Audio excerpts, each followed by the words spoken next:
नमस्कार दोस्तों, आज मैं पूजा महावर आप सभी का अपने इस यूट्यूब चैनल पर स्वागत करती हूँ। तो दोस्तों, आज हम पढ़ेंगे पररूप संधि। जैसा कि आप सभी को पता है, पिछली वीडियो में हमने पढ़ा था पूर्व संधि और आज हम पढ़ेंगे पररूप संधि। जैसे कि आज हम इस वीडियो में पढ़ेंगे पररूप संधि और पूर्व संधि के बीच में जो भी अंतर होता है, भेद होता है, डिफरेंस होता है। तो दोस्तों, मैं आपको बता रही हूँ आज का जो टॉपिक है बहुत ही इंटरेस्टिंग टॉपिक है। तो इसीलिए उस इंटरेस्टिंग टॉपिक को पढ़ने से पहले जिन्होंने भी मेरा चैनल सब्सक्राइब नहीं किया है या फिर जो भी मेरे चैनल पर नए आए हैं, तो प्लीज जल्दी से मेरा चैनल सब्सक्राइब कर दीजिए और बेल आइकन को दबाना मत भूलना, क्योंकि आप जानते हो जब बेल आइकन प्रेस नहीं करेंगे तो मेरी लेटेस्ट वीडियो के नोटिफिकेशन आपको नहीं मिलेंगे। तो दोस्तों, अब हम पढ़ते हैं कौन सी पररूप संधि। ठीक, पररूप संधि। और मैं एक बात और कहना चाहूंगी कि जो भी मेरे सब्सक्राइबर्स हैं या फिर जो भी मेरी वीडियो देख रहे हैं, मैं उनका बहुत बहुत धन्यवाद करती हूँ। मैं उनका बहुत बहुत आभारी हूँ कि वो मुझे कमेंट लिख के मुझे मेरा उत्साह वर्धन करते हैं। तो मुझे वो बहुत अच्छा लगता है। तो इसी तरह से मेरा उत्साह वर्धन करते रहिए। धन्यवाद। तो आइए अब हम पढ़ते हैं अपना इंटरेस्टिंग टॉपिक जो है हमारा पररूप संधि। पररूप संधि कि सबसे पहले तो हम आपको ये बताएंगे कि हम पहले बता भी चुके हैं संधि क्या है।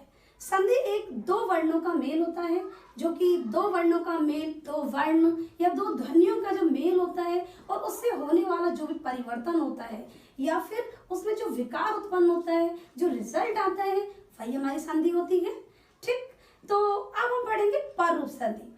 पररूप, अब पर माने जैसे कि वर्ण के बारे में बताया था, एक होता है पूर्व रूप जैसे कि हम पढ़ चुके हैं और एक होता है पररूप। ठीक, अब इस पररूप का अर्थ क्या है? ठीक है, कि इस संधि में क्या होता है, पहले वाला जो वर्ण होता है सामान्य बोलचाल में पहले वाला वर्ण हर वर्ण की तरह के समान उसका रूप हो जाता है। ठीक है, ये हमारी पररूप संधि और इसका एक सूत्र है दोस्तों, जो है एंगी पररूपम।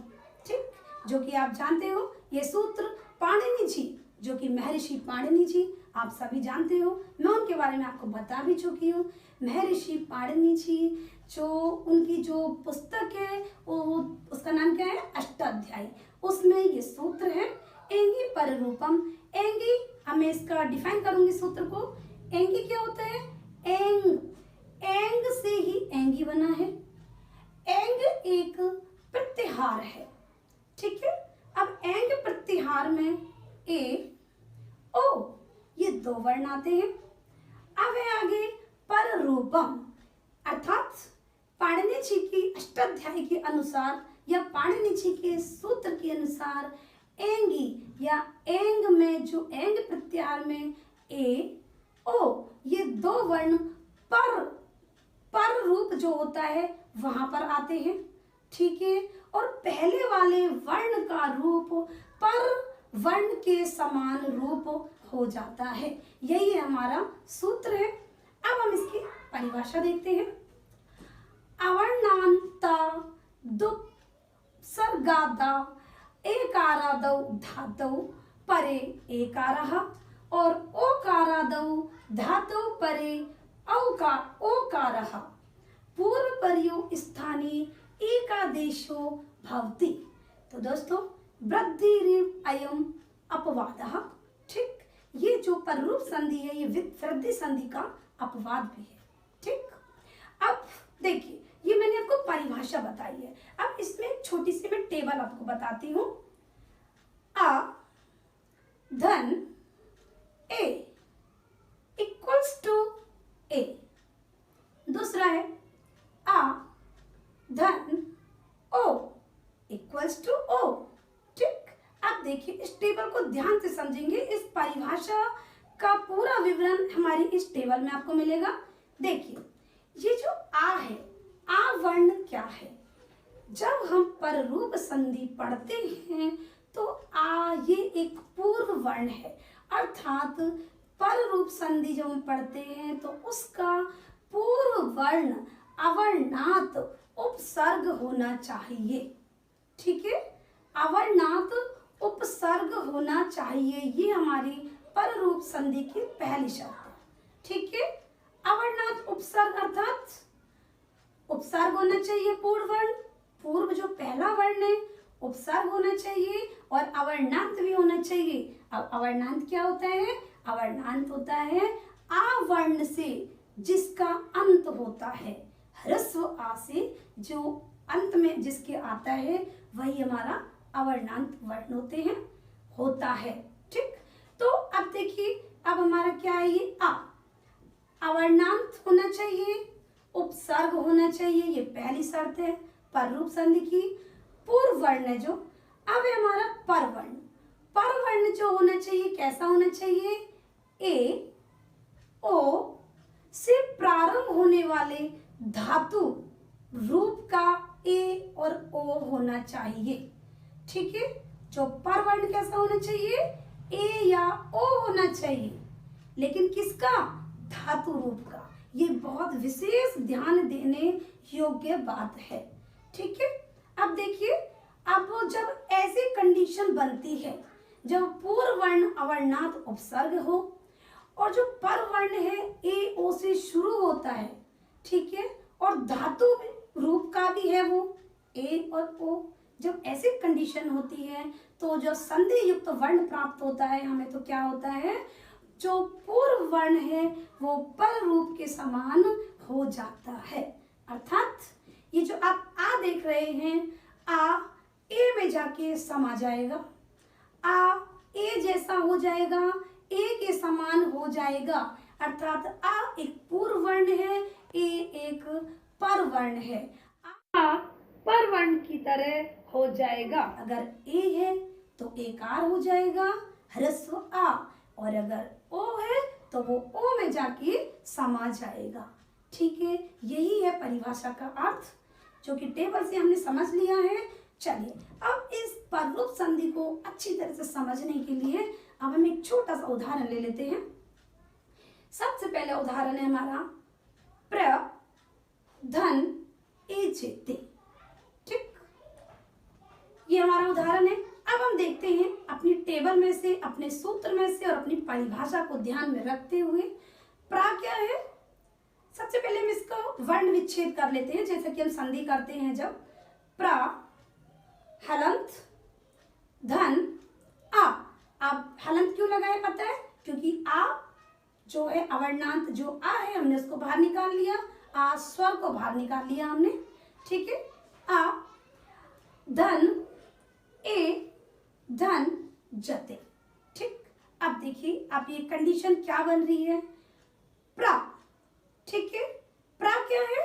प्रा एक उपसर्ग है, हमने आपको बताया था उपसर्ग होना चाहिए, पूर्व वर्ण उपसर्ग होना चाहिए, और क्या बताया था, अवर्णांत होना चाहिए। प्रा के अंत में आ ह्रस्व आ कैसा आ रहा है, उसमें अंत में आ रहा है। ठीक है, तो आ हमने नीचे ले लिया उसको। अब धन, अब हम परवर्ण देखते हैं। परवर्ण को ध्यान से देखिए, ए जते, ये क्या है, ये एक धातु है। यस, अब जो पहला वर्ण है इसका क्या है, हमने आपको बोला था क्या होना चाहिए, ए होना चाहिए और ओ होना चाहिए। तो ओ तो नहीं है पर ए हमारे सूत्र के हिसाब से इसमें है। ठीक है, तो आ धन ए और धन जते। ठीक, अब आपको समझ में आ गया होगा। अब देखिए हमारे सूत्र की, हमारे टेबल के हिसाब से पूर्व वर्ण उपसर्ग भी है, अवर्णांत भी है और पर वर्ण में ए भी है। जब ऐसी कंडीशन होती है तो क्या बताया था, पूर्व वर्ण पर वर्ण की तरह उसके समान रूप उसका हो जाता है। अगर एकार है तो एकार हो जाएगा और ओकार है तो ओ है तो ओकार हो जाएगा। इसमें ए है तो आ ए में जाके समा जाएगा, ए में जाके मिल जाएगा और आ ए का रूप हो जाएगा। ठीक, तो अब बस इसको अगली प्रक्रिया हम करते हैं। प्रा, अब हम ले लेंगे इसको धन, अब हम क्या करेंगे, ए जते, क्योंकि आ तो ए में जाके समा गया, आ का ए बन गया, ए हो गया धन जते, तो हो गया हमारा क्या, प्रे जते। इस प्रकार हो गया। दोस्तों अब हम एक छोटी सी मैं आपको बात बताती हूँ, ये बहुत ही डीप है, बहुत अच्छी चीज है, मैं आपको ध्यान से देखना है इसको। ए ओ धन आ बराबर इक्वल्स टू पूर्व रूप। ये हमने पिछली वीडियो में पढ़ा था कि क्या होता है पूर्व रूप और पर रूप संधि। ये दोनों एक दूसरे के बिल्कुल विपरीत है, जैसे कोई उल्टी टोपी लगा लेता है ना, इसी तरह से। ठीक है, तो अब देखिए प्रक्रिया क्या होती है पूर्व रूप में और पर रूप में, इन दोनों का अंतर समझेंगे अब। ठीक, अब दूसरा क्या है, आ धन ए या ओ इक्वल्स टू पर रूप। अब देखिए दोस्तों, ए ओ पूर्व रूप में भी है और ए ओ पर रूप में भी है। आ ह्रस्व आ पूर्व रूप में भी है और ह्रस्व आ पर रूप में भी, आप देख रहे होंगे, है ना। लेकिन अंतर क्या है, देखो अंतर क्या है, यहाँ पर ए और ओ पूर्व में है और पर रूप में क्या है, ए और ओ पर में है। अब इधर देखिए, जो ह्रस्व आ है पूर्व रूप में पर में है, बाद में है, और पर रूप संधि में क्या है, जो ह्रस्व आ है पहले है। ठीक है, अब देखिए, अब जो आ है, आ पूर्व रूप में आ जो बाद वाला है ह्रस्व आ है, ए में मिला एकार हो गया और ओ में मिला तो ओकार हो गया। ठीक है, वो हो गई हमारी पूर्व रूप संधि। मतलब जो पर वाले वर्ण है, पर वाला जो वर्ण है हमारा आ, तो वो कैसा हो गया, पूर्व जैसा हो गया। और जो पर रूप संधि में क्या होता है, अब देखो ये जो आ है, अब यहाँ पे पाणिनि जी ने सोचा कि हम इसको आगे ले लेते हैं, आ को। ठीक, अब इसको आगे रख दिया, आ धन ए ओ पर रूप संधि। अब देखिए, तो भी आ आगे आने पर भी ए में जाके मिले तो एकार हो गए और ओ में जाके मिले तो ओकार हो गए। अब इन बात से स्पष्ट ये होता है, आ चाहे पूर्व में रहे चाहे पर में रहे, होना तो उसी को ही है, अर्थात रूप उसी का बदलना है। ठीक है, आ अगर पर में है तो भी एकार और ओकार होगा और पूर्व में है तो भी एकार और ओकार होगा। यही हमारी पूर्व रूप और पर रूप में भेद है। ठीक, तो दोस्तों अभी एक चीज और देखेंगे हम, एक उदाहरण और देखते हैं, ओ वाला उदाहरण देखते हैं। उप धन ओसति। ठीक, अब पहले वर्ण विच्छेद करते हैं, वर्ण विच्छेद नहीं, जैसे हम संधि करते हैं उस तरह से। तो संधि करते हैं इसकी, उप हलंत धन आ धन ओ धन सति। ठीक, अब देखिए, आप इसकी कंडीशन देखिए, यहाँ पर क्या है, आ है, आ है, अवर्णांत आ है और उप क्या है, उप एक उपसर्ग है, उप उपसर्ग है और अवर्णांत आ भी है। ठीक है, अब हमको यही चाहिए था। अब पर में देखिए, ओ सती एक धातु है और धातु से पहले वाला वर्ण ओ है, यही बोला था, यही थी हमारी शर्त। अब हमको क्या मिला, आ धन ओ, तो क्या होता है, इक्वल्स टू ए। आ कैसा हो जाएगा, सॉरी ओ, तो आ किस में जाके मिल जाएगा, ओ में जाके मिल जाएगा और आ का स्वरूप हो गया, आ का स्वरूप हो गया ओ जैसा, अर्थात ओकार बन गया वो। ठीक, अब हम इसको कर लेते हैं, उप हलंत धन आ और ओ से मिलकर ओ हो गया, मिलकर नहीं मतलब आ ओ में जाके समा गया, आ का ओकार हो गया, उसका जो रूप बदल गया, ओ धन सती।